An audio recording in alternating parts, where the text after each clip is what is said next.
Yo, what's up mga lods? At ito ang 5 stages ng pagmamahalan. Stage number 1. So, syempre, nandyan yung knowing each other. Paano ba? Paano sabihin yun? Knowing by each other. Knowing to get to know each other. Knowing to get to know each other. Basta yun. Tapos pangalawa, nandiyan yung sweet na kayo, di ba? Na parang pag magkasama kayo, ang bilis ng oras, naabutin kayo ng madaling araw na magkasama, di ba?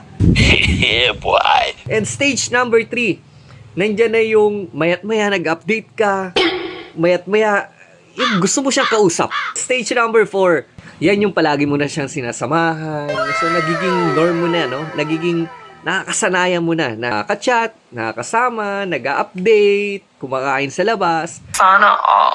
Stage number 5, walang kayo.